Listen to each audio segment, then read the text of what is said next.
A seguir, os bastidores da política. Programa Laroca Neto, aqui na TV que a nossa gente vê.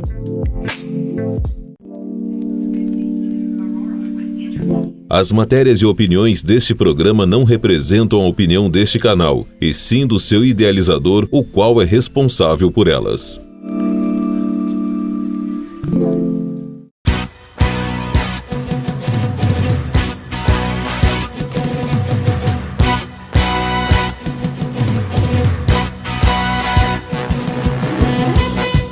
Estamos novamente aqui para o nosso encontro semanal desta quinta-feira para falarmos de política, do dia a dia, daquilo que acontece aqui na cidade de Ponta Grossa, no estado, e aquilo que mexe com a sua vida e que aparece somente atrás do biombo.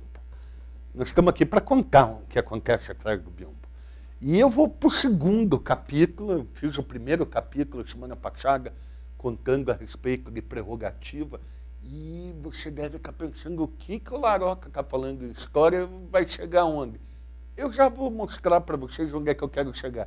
E talvez nós tenhamos que ter um terceiro capítulo para falar a respeito de prerrogativa, para que a gente possa elucidar para você a questão da lei de abuso da autoridade. Eu acho que o fecho vai ser feito terça-feira com essa questão da lei de abuso da autoridade, com uma análise um pouquinho mais técnica, mais aprofundada, para que a gente possa entender a origem, o porquê que acontece, e esse desdobramento até chegar nos dias atuais.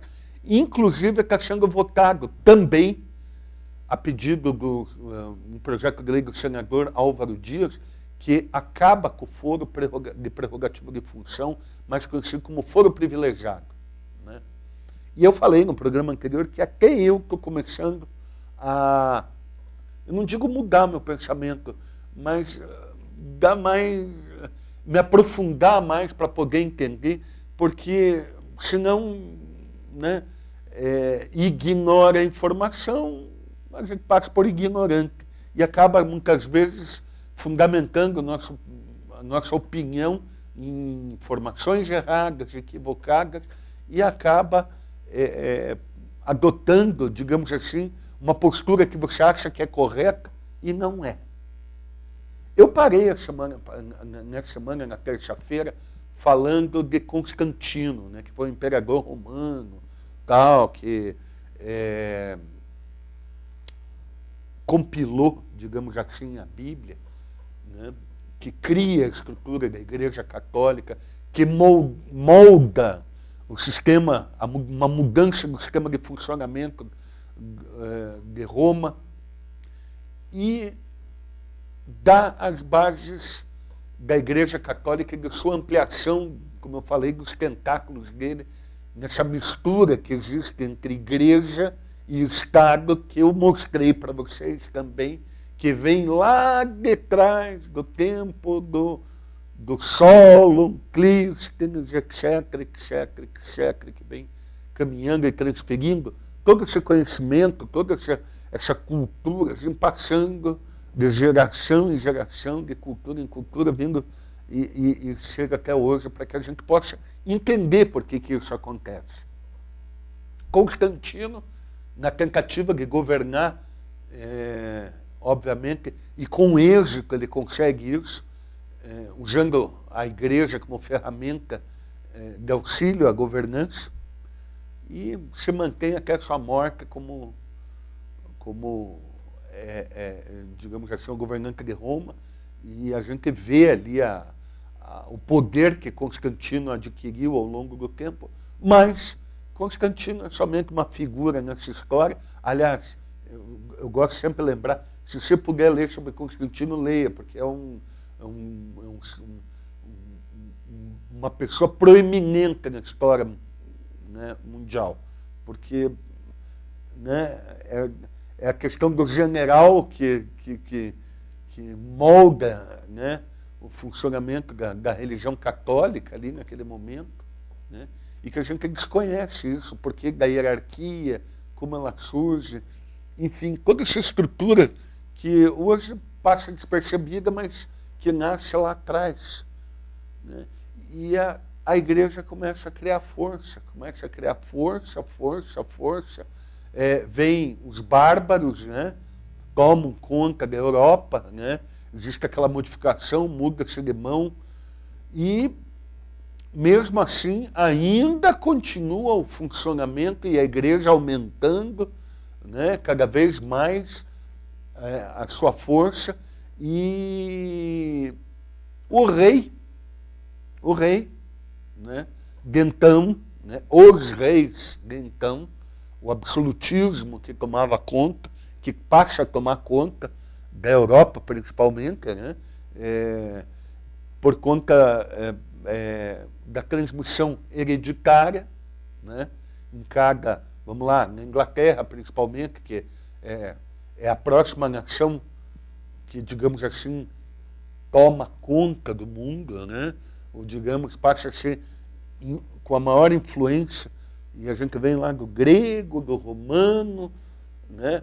Passa por um período, né, negro, digamos assim, que é os bárbaros ali, a mudança que teve, que migrou-se a população do meio urbano para o meio rural, e depois acontece o retorno desse pessoal do meio rural para o meio urbano, principalmente nos países da Europa, e a igreja crescendo, e crescendo os seus tentáculos no Estado, e ela cada vez com mais força.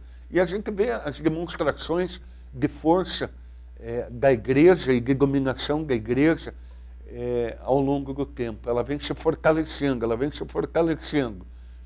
e detendo o conhecimento, né?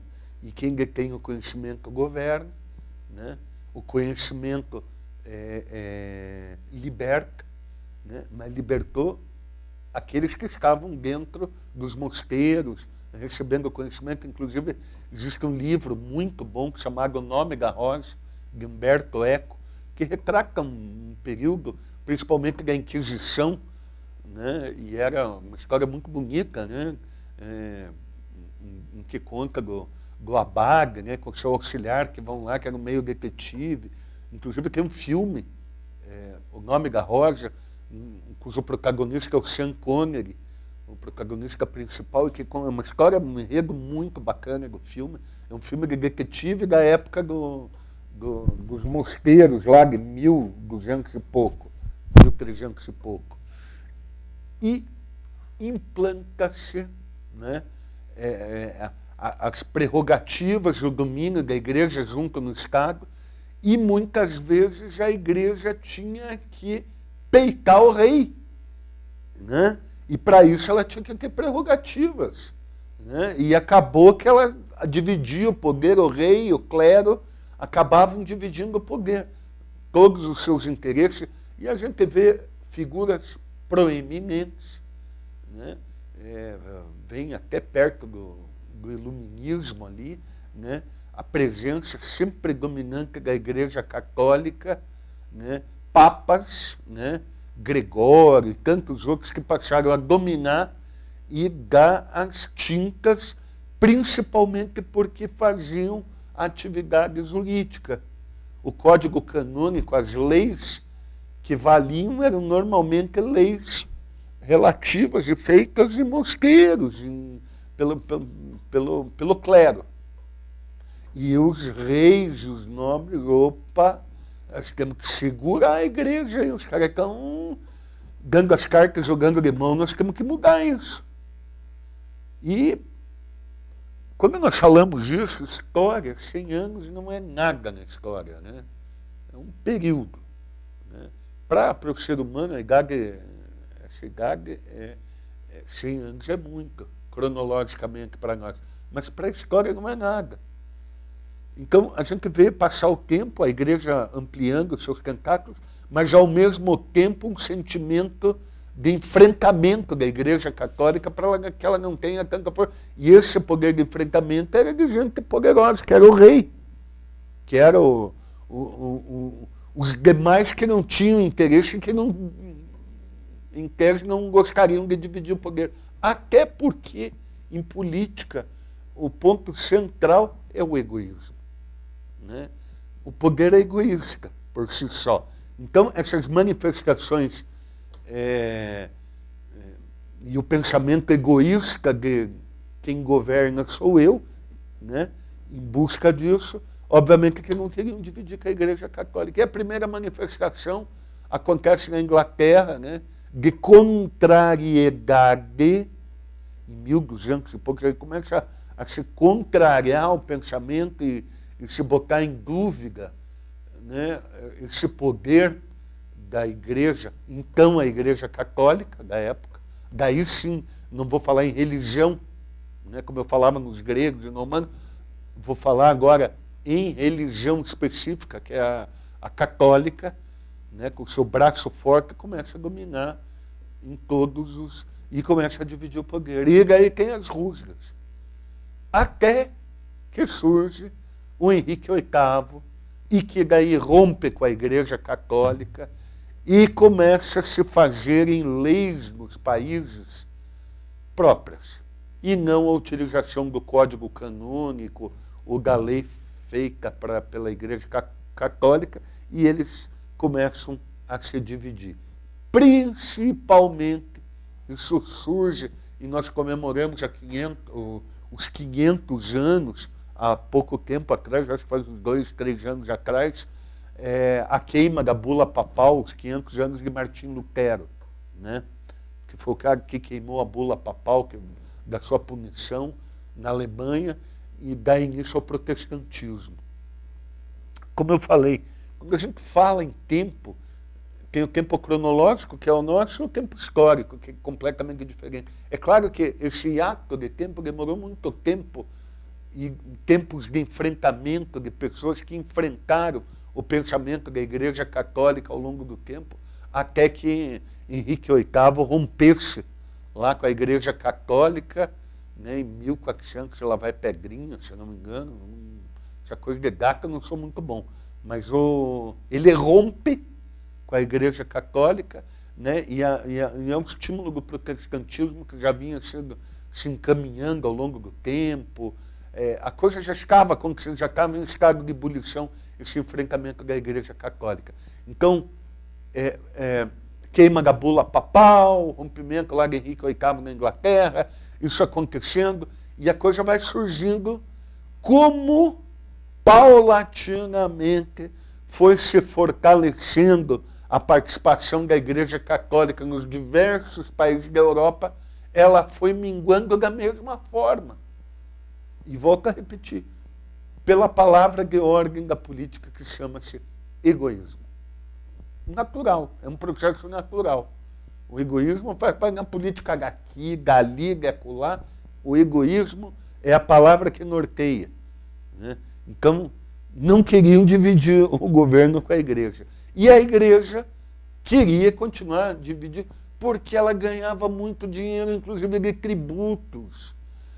O lance sempre foi grana no mundo, né? Dinheiro, maçari, boró, carvão, né? O que eles queriam? Queriam dinheiro.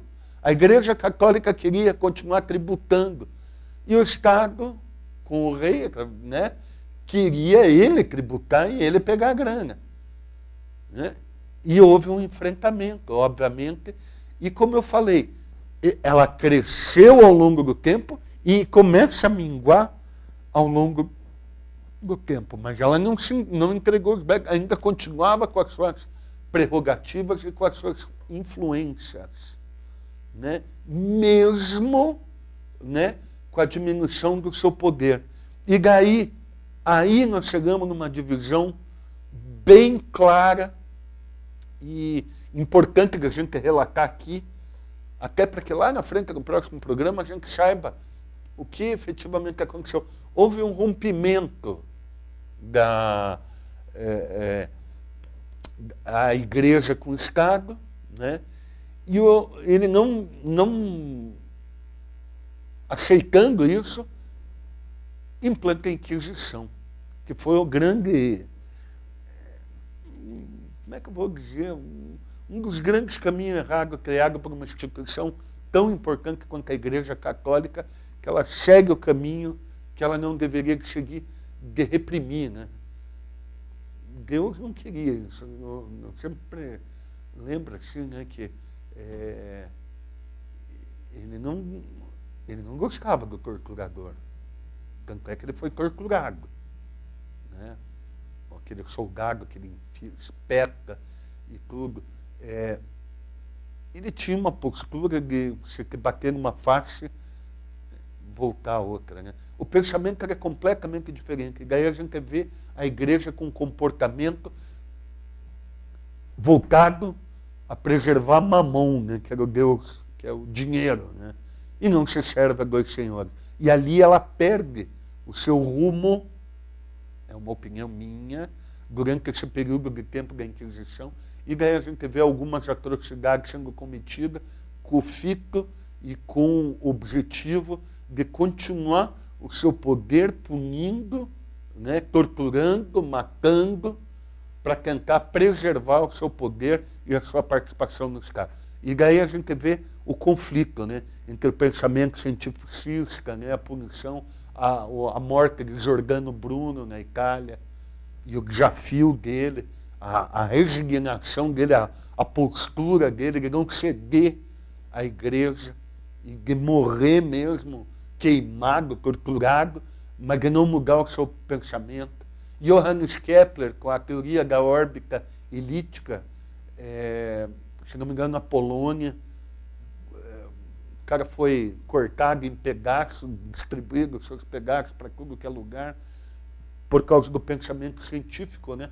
E essa oposição da igreja de então, de querer manter o seu poder. E essa divisão que eu ia falar é a divisão de que na Europa os ingleses, os franceses, né, eles afastaram a igreja. E a Península Ibérica demorou para fazer isso. E por que eu estou falando isso? Porque nós somos, né, aí, fruto da Península Ibérica, o português e o espanhol, que vieram nos colonizar aqui. Então a gente sofre a influência através do sistema legal espanhol e português, influenciado pela Igreja Católica, né? O pensamento todo, ele é baseado na mistura da crença católica, apesar de que alguns governantes ao longo do tempo também peitaram a igreja, seja na Espanha, em Portugal, né? A gente vê o Marquês de Pombal, né? O próprio Isabel e Fernando de Castela, o enfrentamento, algumas vezes, da Igreja Católica. Mas eram dois países que, né, um pendeu para um lado. Então, Europa, lá, Alemanha, Inglaterra, aqueles países mudaram e as prerrogativas também mudaram, né? O sistema de prerrogativas, a maneira, e daí ele se consolida com o iluminismo, né? Essa modificação, toda essa transformação, ela acontece na plenitude com o iluminismo. Aí vem o pensamento, mas antes disso era o Leviatã de Hobbes, né?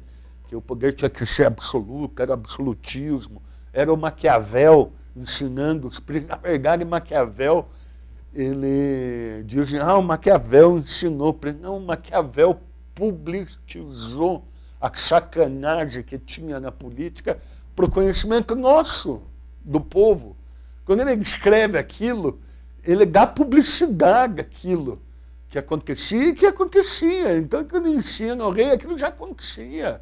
Quando ele ensina o Dodge Loredano, os Dodge da época lá, a família Borgia, e que ele assessora eles, na verdade ele fez um baita de um serviço para a sociedade, né? Porque ele publiciza tudo aquilo que efetivamente acontecia, que é o tal do biombo, né? Esconde. Ele vem e conta, olha, o príncipe é assim, ele tem que fazer isso, porque já faziam na época. Então foi uma grande contribuição. Alguns dizem que Ele, na verdade, foi bom, positivo, porque ele transmite para nós o conhecimento de como a política era uma baita de uma sacanagem. Sempre foi, sempre vai ser. Né? Por isso que eu digo que eu não vejo a religião misturada com política. A religião, não religião em si, a religiosidade. Né? Porque religião são várias, eu acho que todas levam para um caminho positivo, mas a religiosidade do indivíduo, eu posso ter um ateu praticando ações mais cristãs do que o próprio cristão. Talvez por um dever moral mais do que uma questão religiosa. Né? Não sei, a gente vê, outro dia eu estava lendo a respeito do Thomas Jefferson, né, que ele tinha sua própria Bíblia. Ele recortou partes da Bíblia e montou sua própria Bíblia, naquilo que ele efetivamente acreditava, e criou a sua Bíblia. Né? Era um moralista, né? Maçom, moralista, e que era ateu, mas que, na sua forma de agir, era uma pessoa correta, digna, não perdia nem um pouco para um cristão praticante, né? Porque tinha valores morais. Então, quando a gente fala, né, em religião, eu acho meio complicado, mas da religiosidade do indivíduo, né, praticar a religiosidade, né, naquilo que acredita, ou mesmo naquilo como um ateu que não acredita, mas que é uma forma de acreditar, é acreditar que não existe, mas que pode ter valores cristãos. Né, e valores muito mais fortes, porque são valores morais, né, que cultuam em detrimento de valores cristãos. E haja corretamente. Então eu me preocupo muito com a religiosidade. Se o indivíduo efetivamente pratica aquilo que acredita, porque falar é fácil. Né? Falar é fácil. Então, nesse período do iluminismo, a coisa floresce. Dá a impressão que aquele período escuro que teve, ele se abre. Né? E se abre com vários autores, com Rousseau, né? Vamos pegar um outro, Cândido Otimista de Voltaire. Né? Vem Voltaire e vem o desafio, né? O desafio aos valores de então, a transformação. Eu contei já em alguns programas que o Voltaire, quando ele morreu, ele foi excomungado, né, pela igreja, porque ele era um crítico mordaz à Igreja Católica, e ele foi condenado, ele foi excomungado, não tinha como enterrar ele. E estudantes jovens colocaram o corpo dele numa charrete e saíram pela França em busca de alguém que lhe desse o sinal de partida. Né? E ele parece que foi em Chardonnay, eles encontram um monge que resolve fazer a despedida ali né, meio que cristã do grande figura, do grande crítico que foi Voltaire. Então, essa colaboração de Rousseau, que não era lá aquelas coisas, né, mas que a sua obra é magnífica. Né? Ele, como pessoa, diz que ele era meio malandrão, assim, né? meio ligeirota, mas não se confunda autor com a obra. A obra dele é maravilhosa, Contrato Social, e daí a coisa começa a mudar. A coisa começa a mudar, né? Ela começa a florescer, e daí o confronto, né, acontece com esse florescimento aí, com esse florescer, começa a ter o confronto, né, o confronto histórico do Hobbes, do Leviatã com o Rousseau, né, com opiniões divergentes, né, no próprio contrato social, esse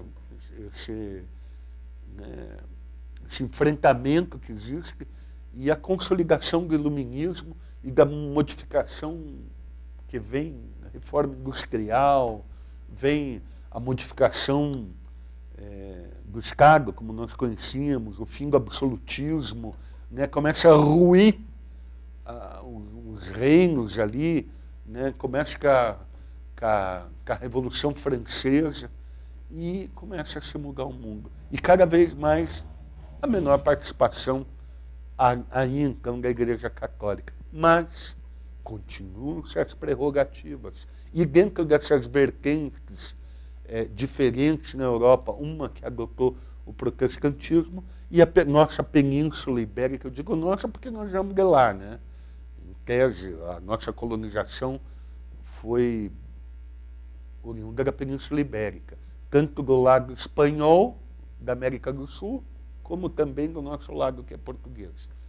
E nós vamos viver, então, a partir de 1500, com a descoberta, em tese, do Brasil, porque isso é só porque, né, porque, na verdade, não foi assim. Já tinha gente aqui descoberto, né, ficou um negócio ruim, mas eu aprendi lá, o Brasil foi descoberto em 1500, e PPP, mas não, né, não é bem assim. Já tinha o Cabeça de Vaca, já tinha passado, inclusive, pelo Paraná.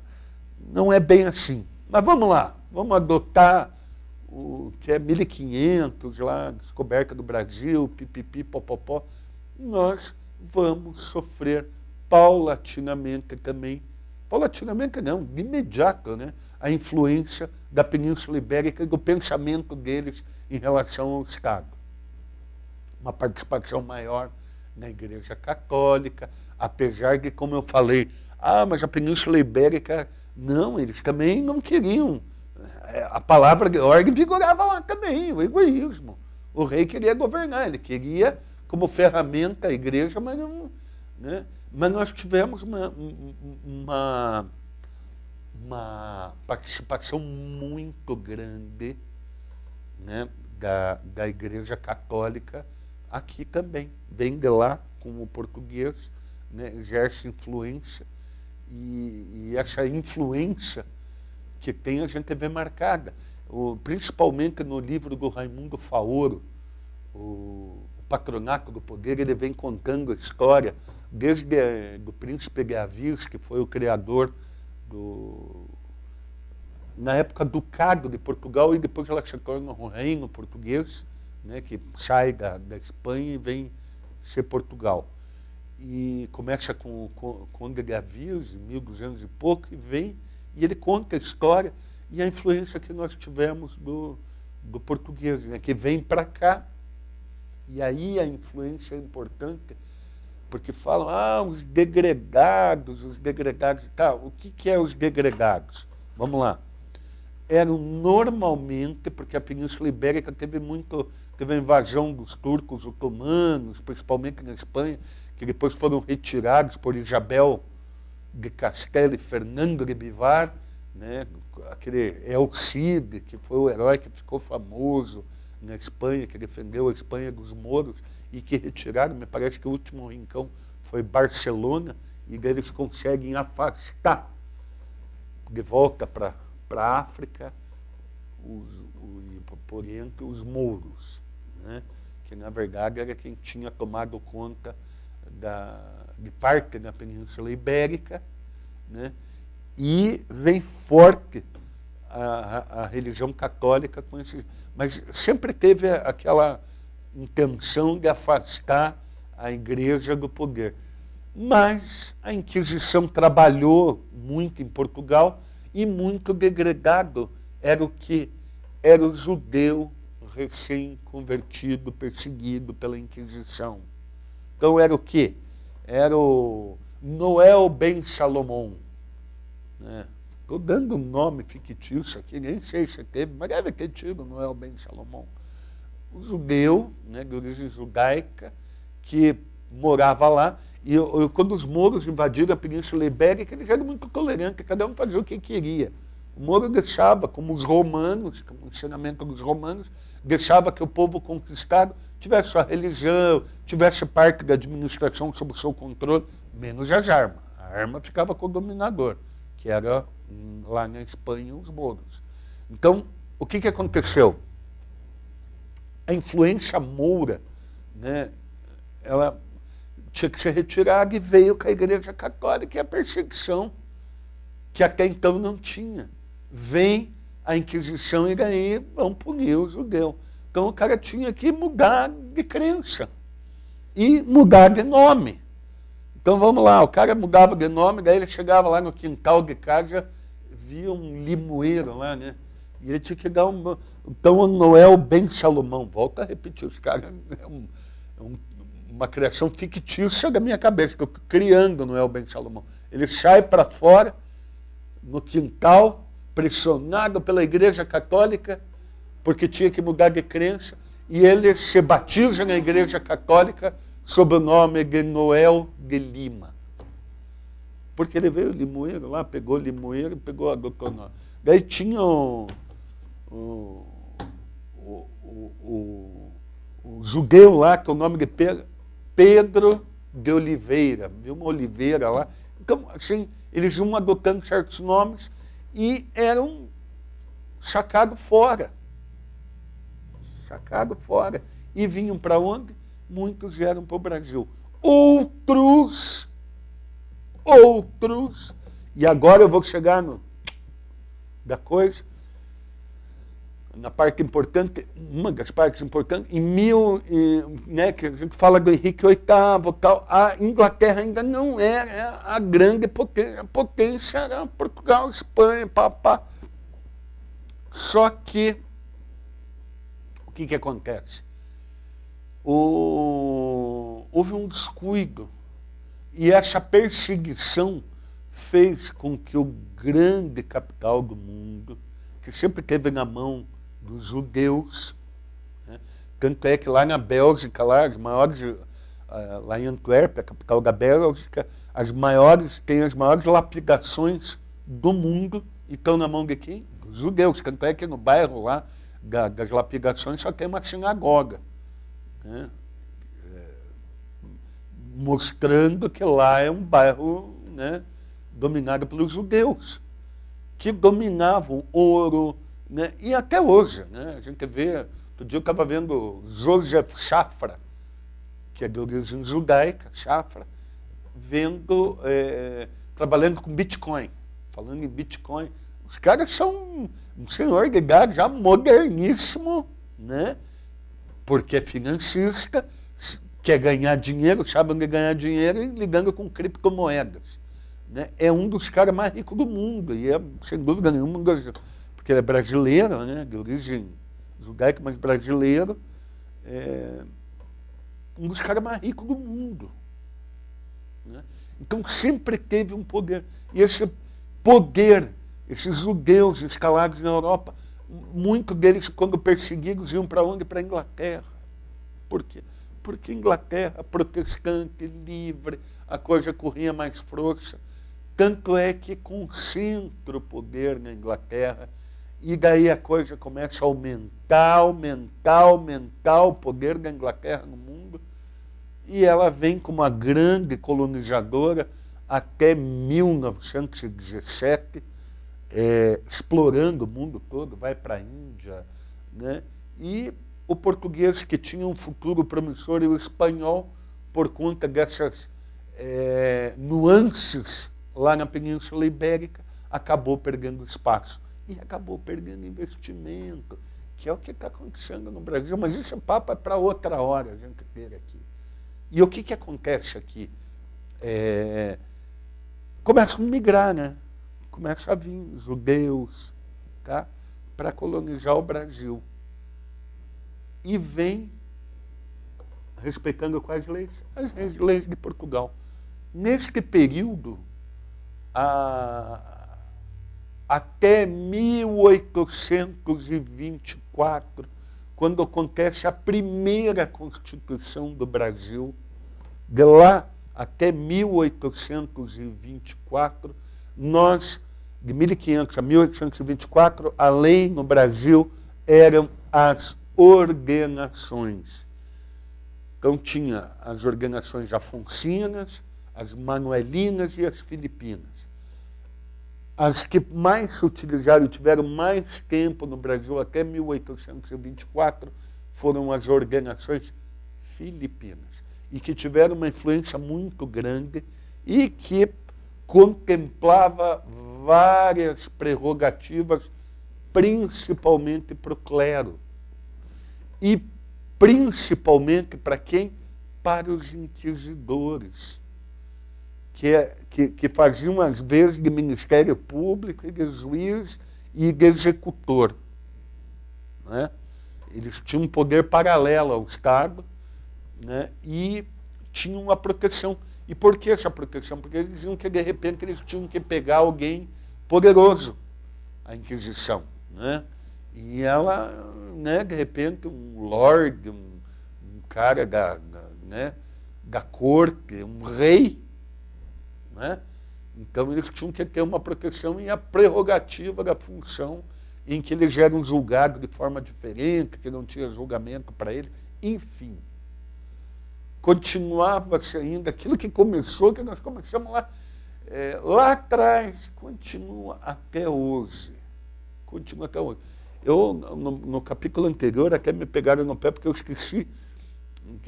Eu dizia que teve antes, eles queriam saber de antes da Grécia, onde teve simples, é só ir no Código de Hammurabi, que foi talvez não a primeira, mas uma das mais importantes leis escritas, que foi cunhada numa pedra preta, que hoje está no Museu do Louvre. Ali você encontra a prerrogativa de função antes do período grego, porque o Hammurabi, lá o Código de Hammurabi, é de 1700 e pouco antes de Cristo. Então, 1.200 anos antes da cultura grega, já tinha a prerrogativa de função estabelecida naquele ordenamento jurídico lá da onde vivia Hammurabi. Então, vem e cai aqui no Brasil. Né? Através das ordenações filipinas, da proteção dos inquisidores, para fazer a Inquisição, até 1824. Né? Tem a independência do Brasil em 22, Grito de Ipiranga, papapá, e vamos ter que fazer uma Constituição nossa. Dom Pedro I convoca a Assembleia Nacional Constituinte e começa. E começa a ebulição aqui no Brasil, independente e tal, e começam, vamos modificar e vamos começar a tirar a prerrogativa do rei, do imperador, do Dom Pedro I. Lá estava José Bonifácio, os caras articulando. O que aconteceu? Caiu no vidro do Dom Pedro I.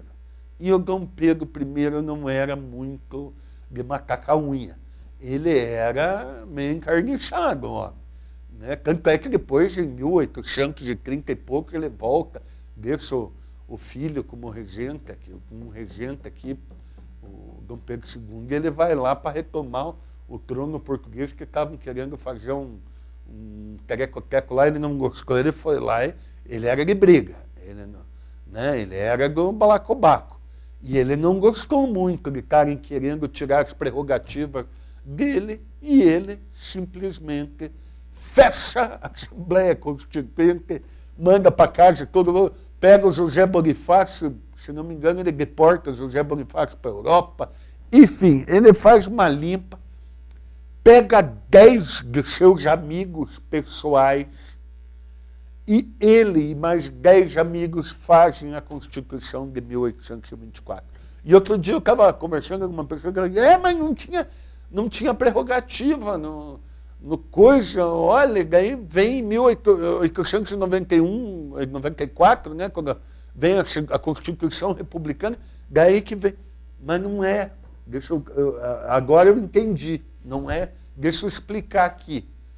O que acontece em 1824, quando ele dissolve a Assembleia Nacional Constituinte, faz banimento, mandam para cá, mandam para lá, deporta o próprio José Bonifácio, que tinha sido assessor dele, era muito amigo da esposa dele, da imperatriz, e ele fica, né, o Dom Pedro I ali,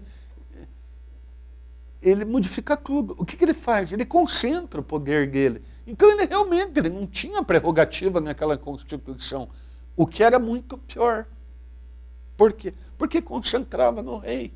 A prerrogativa era do rei. Ele não estabelece que outro já tenha. E daí, poderia dizer que é privilégio. Né? Mas um privilégio concentrado no rei.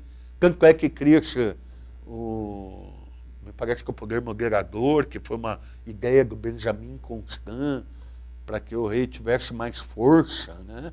Obviamente. E eles montam toda uma constituição para proteger e com o interesse do imperador.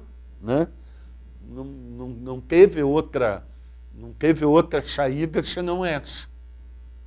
E essa Constituição de 1824, que as pessoas dizem, mas não tinha muita... Tinha, só que era concentrado no rei. E o rei não queria dar prerrogativa para a sociedade. Então ele concentra o poder. Inclusive os 10 pessoas que ajudaram ele a fazer a Constituição, tinha gente de péssima reputação. Mas era amigão dele. Né? E ele queria fazer uma Constituição com os amigos. Então, ela foi otorgada, não, né? Pelo presidente, pelo imperador, e ela vai até 1894, quando vem a Constituição Republicana. E quem foi o Ghostwriter? Quem que escreveu a Constituição de 1894? Quem foi 1891, desculpa. Quem que foi porque 1889, a Proclamação da República, 1891 vem a Constituição, escrita por quem? Por Rui Barbosa, né? A figura de Rui Barbosa. E daí vêm as prerrogativas. Vêm as prerrogativas. E essas prerrogativas oscilam. Em 1930, 31, né? Acontece a primeira, o 34, né? Que acontece a Constituição, 30, a Constituição de Getúlio Vargas, que era uma Constituição moderna, tal, só que ela dura pouco, ela dura 7 anos, porque em 1937 vem a famosa Constituição Polaca, fruto de uma repressão do Getúlio a uma revolta que teve intentona comunista e aquela outra revolta lá dos integralistas que tentaram tomar o Palácio do Catete, vem e abre espaço para Getúlio fechar a porta e de forma ditatorial, né, ele tomar conta. Né? Mas ele era ditador em 30, mas em 37 ele vem, digamos assim, sentando-lhe a borracha, que daí prende Graciliano Ramos. Né? Foi um negócio bem... Assim, não tiro o mérito de Getúlio Vargas, na minha opinião. Getúlio Vargas, eu admiro, acredito que tenha sido o melhor presidente. É incrível, né, dizer que o ditador foi o melhor presidente do Brasil. Mas, para mim, foi. Né? Por tudo que fez. E cada vez mais, outro dia eu estava vendo um discurso aqui da OAB, do presidente da OAB, e novamente eu não sabia, a OAB surge com Getúlio Vargas, até porque o Getúlio era advogado. Né? Surge pelas mãos de Getúlio Vargas. Tanto que o voto da mulher, né? Abertura, enquanto Stalin, para trazer o povo do campo para cidade, para constituir o operariado, né? Mata 20 milhões de pessoas, o Getúlio, uma canetada aqui, consegue trazer a população, claro que reduzindo os benefícios do rural, para que venham para o meio urbano. Era uma necessidade que sabia que essa mão de obra viesse para a cidade. E isso aconteceu de forma sem tanto trauma quanto aconteceu, por exemplo, na União Soviética. Né? Então, não tiro o mérito, mas foi um presidente ditador. Né? Apesar de reconheço, apesar de admirar, de que ele também tinha os seus defeitos. Obviamente, ninguém é perfeito. E o Getúlio, na sua imperfeição, né, sai aquela Constituição de 37, que era uma Constituição fascista, né, e que era cópia da Constituição da Polônia, tanto é que chamavam de Constituição Polaca. Vinha com privilégios, ou, digamos assim, prerrogativas, ou privilégios e prerrogativas, e isso vai continuando. Em 46, termina a guerra em 45, a a Segunda Guerra Mundial, e novamente nós temos que fazer uma Constituição. E é uma Constituição muito avançada, uma boa Constituição. Eu acho que é sancionada promulgada não, é sancionada pelo Eurico Gaspar Dutra. E de 46, daí a gente vem para a Constituição de 67, que daí foi o período, né, militar. Militar não, eu não gosto de usar o regime militar, o regime ditatorial. Né? Ditatorial. Porque a gente não deve confundir a instituição, eu sempre digo isso, a Constituição, a instituição do Exército merece a nossa consideração a respeito de todos os brasileiros. Todos. É uma instituição séria. Agora, às vezes, quem está na farda do ser humano, age como um ser humano, faz besteira, faz, né, atrapalhada, né, e então não tira o brilho que tem que ser dispensado, o reconhecimento desse brilho das Forças Armadas. Agora, tem pessoas, né, e a gente viu tantas histórias aí de regime ditatorial, como eu falei, foi um erro do Getúlio, porque o Getúlio, no voto, ele ia, até porque foi um bom presidente. Quando ele se suicida, os caras que conspiraram contra ele tiveram que fugir, porque daí viram o quanto o povo brasileiro amava o Getúlio, né, e reconhecia nele uma figura que se preocupou com a população, né, o voto da mulher, carteira de trabalho, Ministério do Trabalho, a preocupação com o trabalhador, né, a gente vê ali um reconhecimento por parte da população do que foi o governo do Getúlio Vargas. E naquele governo ditatorial de 67, né, que vem com o ato institucional número 5, que vem com, né, com a repressão, tortura, né? Tortura. Em 67 foi a modificação. E, por fim, chegamos em 1988, na nossa chamada Constituição Cidadã, 30 e poucos anos, 31 anos, né? Esquálida, coitadinha, remendadinha, tudo. Mas eu vou dizer para vocês, ela remendada, com tudo de efeito, é fundamental para a vida dos brasileiros. Não existe esse reconhecimento da importância da Constituição. Critica, coitadinha, fala mal dela, mas é a nossa Constituição. E ela é importante. Deus o livre não tê-la. Né? Deus o livre cai na mão do ser humano aí, né, do homem, sem que haja um sistema de regramento para viver em sociedade. Então, em 1988, pós-regime ditatorial, vem a democracia, novos ares, mas a prerrogativa continua. E hoje nós nos deparamos com 50 e poucos. Existem números controversos, mas alegam que tem 58 mil funções públicas protegidas por prerrogativa de função. E agora a gente vê uma modificação através da lei de abuso da autoridade do funcionamento, né? Principalmente da atividade de julgar e do Ministério Público, e volto a repetir, na minha forma de ver, precisa de uma regulação, chamar de lei do abuso da autoridade, né? Para que evite o abuso efetivamente da autoridade, mas não construído da forma como foi construído agora, sem dúvida nenhuma, para blindar a Câmara Federal e para proteger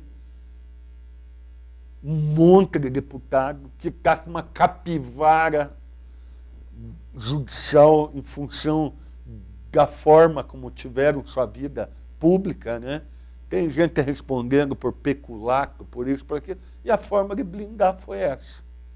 Conseguiram, né, através de manobras, e eu critico o presidente da República, mas ele não foi ele que fez a lei, mas ele foi omisso. Né? Quando foi para fazer a reforma da Previdência, ele se empenhou. Quando foi para modificar, ele não se empenhou. Ele vai vetar, e eu já vi isso. Ele veta e derruba o veto e passa, e ele sai como se ele não tivesse feito, mas de repente o povo da bancada dele votou tudo favoravelmente. Tem que ver quem votou favoravelmente. Tem que ver quem votou. O que a gente encontra ali é o centrão que anda com ele. O que a gente encontra ali é as piores figuras que tem, que vão querer. Como eu falei, precisa de uma lei de abuso da autoridade, para não deixar que exista. O ser humano, eu sempre digo isso aqui, tem que ser patrulhado. Ele tem que ser cuidado, porque senão ele faz besteira. É humano, é da natureza humana, é reconhecimento, inclusive da própria Bíblia, do Constantino, lá, que diz que tem que cuidar, se não ficar de joia no homem, o homem faz besteira. E tem que haver cuidado, e tem que ter um sistema de regramento para ser convívio. Agora, não se pode tirar tirar a possibilidade de julgar os criminosos, de julgar quem faz coisa errada e dificultar isso, criar dificuldades para que se puna as atitudes antissociais como a corrupção e tantas outras. Então, eu vejo com maus olhos, essa modificação legal e critico aqui o presidente da República. Eu tenho criticado o presidente e muita gente tem falado, Laroca é de esquerda. Eu não sou comunista, eu não sou de esquerda. Outro dia até um cidadão, um bocó da Argó, disse que eu era comunista. Nunca fui comunista, até pelo contrário. Não tenho nada contra. Agora tenho vários amigos meus e parentes meus comunistas. E que, graças a Deus, são pessoas inteligentes e cultas, que entendem que cada um tem o direito de sua opinião. Eu, por exemplo, sou um capitalista solidário. E não existe só dois pensamentos no mundo. Esse dualismo, essa postura maniqueísta de dizer que só tem dois caminhos, é cercear a oportunidade de se trilhar novos caminhos.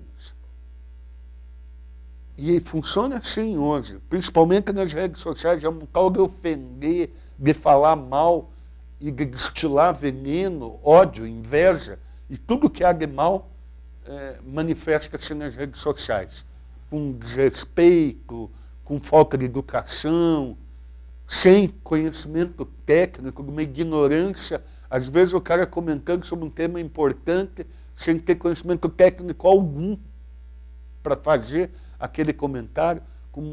E assim, eu sou adepto a respeitar toda e qualquer opinião, desde que fundamentada, mas tem gente que é ignorante e tenta esconder a sua ignorância na ofensa, tenta cativar com frases fáceis e ignorantes.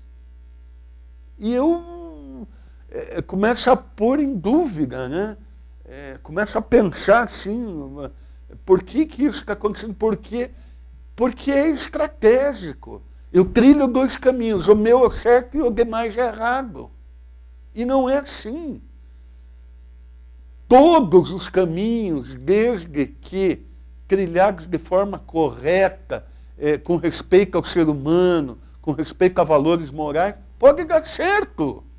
Eu trilho um caminho e não quer dizer com isso que eu seja um cara nefasto, que eu pense. Eu respeito os comunistas e quero que os comunistas me respeitem. Eu respeito os liberais, não concordo com eles, mas quero que eles me respeitem. E quando existe o debate, eu os enfrento através de ideias, daquilo que eu aprendi, do conhecimento, e, como já dizia Tristão de Ataíde, um pensador católico, não tenho compromissos nem com as minhas ideias. E quando eu digo isso, você não tem compromisso, então você é um cara falso, não tem... Não. Eu passei a entender essa frase do Tristão de Ataíde quando ele diz que a gente não pode estar aberto, não podemos estar fechado a caminhos corretos.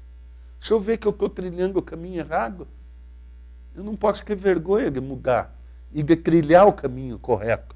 Então, eu trilho o caminho que eu acho que, seja por conta do conhecimento que eu amealhei ao longo do tempo, por conta de tudo que eu vivi nessa minha vida, nesses 58 anos de vida, que eu deveria seguir o caminho do capitalismo solidário, que não é nem o comunismo e muito menos o liberalismo.